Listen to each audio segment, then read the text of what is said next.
មានលក្ខណៈរឹងទន់ស្វិតបំពេញមុខងារជាបំពង់ទឹកជ័រឯកទេសខាងបុកកណ្ដូងគ្រប់សន្តានដីគ្រប់ទីកន្លែងទូទាំងប្រទេសកម្ពុជា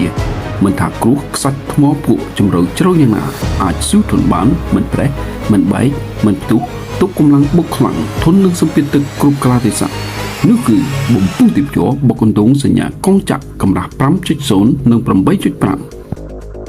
វាស្វាត់វាជាប់វាមាំអញ្ចឹងវាមានតាមដងដែរបងវាមាន20ថាអញ្ចឹងទៅ100អញ្ចឹងទៅ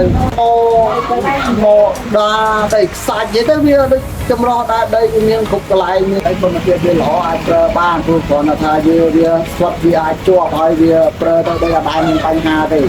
ផលិតឡើងជាពិសេសទាំងគុណភាពនិងលក្ខណៈបច្ចេកទេសតាមស្តង់ដារបំពង់ទឹកជ័រត្រឹមត្រូវចិត្តអ្នកប្រើខាងបុកដងគាត់ថាល្អដូចដីខ្សាច់ដីគ្រោះអីគឺដាក់ទៅគឺល្អអត់មានផ្ទុះទេតែ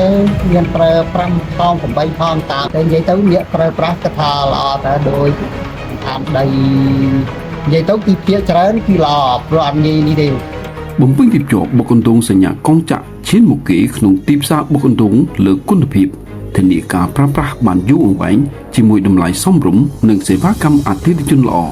យកបងមានន័យប្រើទៅស្វិតល្អកងចក្រប្រើលេខ100ពេល34 21នេះដើម្បីដាក់មួយក្នុងចូលម៉ូទ័រទៅវាកោងទៅយើងលើកឡើងកោងគេវាអត់បាក់ទេវាជំនាញចិត្តកោង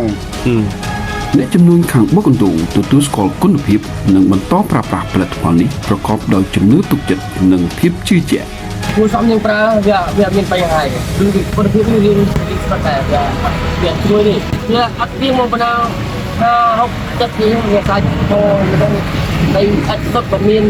វាល្អប្រើខ្ញុំប្រសិននៅក្នុងទីខ្ញុំនឹងវា70គ្រឿងប្រើតែនេះទាំងអស់យកនេះជាប់បាទយកមកប្រើប្រាស់អត់មានជាប់ល្អដូចស្វិតមកវាអត់មានដីខាងបុកដើរទម្លាក់ក្នុងដងគឺ300ម៉ែត្រថា70ម៉ែត្រហើយតម្លៃសមរម្យហ្នឹងតម្លៃសមរម្យហើយគុណភាពអាចទទួលយកបានអូគុណភាព